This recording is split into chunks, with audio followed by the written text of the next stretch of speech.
To support first best instruction in our foundational grades and to support the expansion of TK in California, especially in Merced County, we are working with schools to implement strategies that support students to be immersed in rich language opportunities. And we're doing that through some work with a grant called the Emerging Bilingual Collaborative, which helps us to support our earliest learners in the development of English language and really becoming bilingual or even multilingual students. In our English Language Arts program, we are working with our middle schools and our high schools to implement effective strategies such as expository reading and writing courses and helping students to get college and career ready by learning those strategies. Our Visual and Performing Arts program is one of the most exciting programs that we have.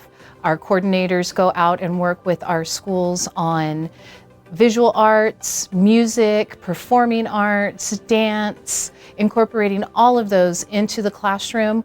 Our EdTech team supports districts in the integration of educational technology.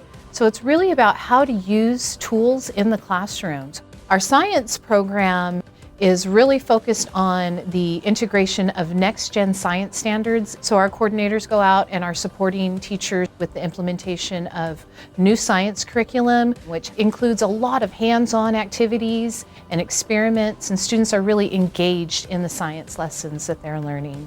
One of our unique new opportunities that we're providing for school sites and districts is a collaboration between our science coordinator, our EdTech coordinator, and our art coordinator in the form of STEAM Family Learning Nights. So we go out to school sites and we provide all of the materials for students and their parents. There's so many different activities that we can provide for those families.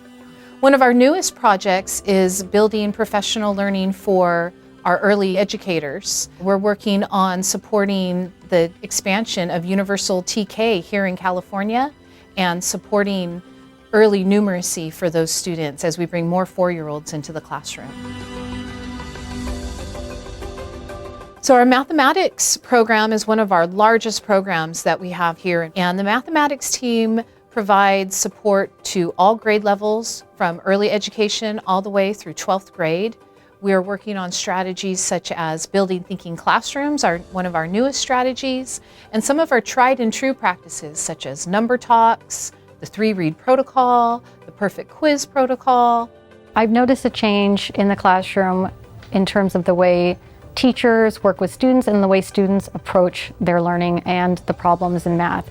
Before, you would always see students thinking, okay, well, maybe I just can't do it, or I need the teacher to show me how to do it. And now they're courageous enough to step up to their whiteboards and say, how are we going to tackle this problem? What can we do? Let's work together. And the teacher's there as a coach and helping guide them through that learning. I think what's happened these past 3-4 years that we've been working with MCOE, we have seen a total change in our mindset around mathematics. The number talks. I mean, just something as simple as, what is 5 plus 6, at the kinder level, and having kids just shout out random answers. Okay, I see what you're saying. How did you get to this answer? And holding you accountable to that response that you gave me. And also the perfect quiz. And that every kid will have a perfect quiz before we finish. And just to see the excitement on their faces that, yeah, they got 100%. We have had a partnership with Merced County Office of Ed starting last year with Mathematics Department. And we had Dwayne, our coach and coordinator, working with our math department. And he came in and was working on CRA, Concrete, Representational, and Abstract, and sharing lots of resources with our math teachers and kind of just changing the way, maybe a mindset of what our teachers had been doing in our junior high math department. And they were introduced to a book called Building Thinking Classrooms. Building Thinking Classrooms gave a really effective way, I think, of shifting responsibility for learning onto the students, encouraging them to say, oh, I want to try to do this problem because I know this is what I'm going to need to do in the future. Building Thinking Classrooms is one strategy that we're using to help engage students. And it's really helping because our students don't like to sit down. They want to be up. They want to be interacting. They want to be interacting with their peers and having fun in the classroom. And programs like this are supporting that and supporting their need. we promote strategies that are engaging strategies for the students, right? We want to promote classrooms where students are being held accountable for their thinking.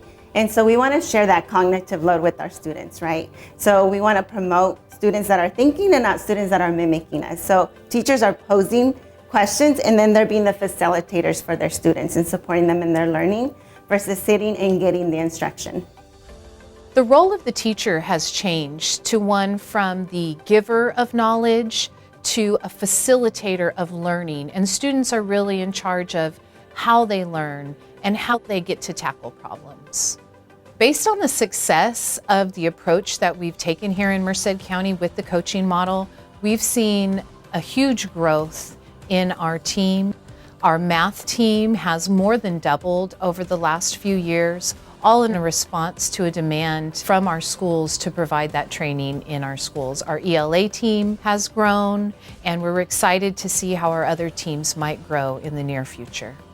Some of the initial data that we are collecting in classrooms tells us that teachers are implementing the strategies, and we are eager to see how that will translate to student achievement.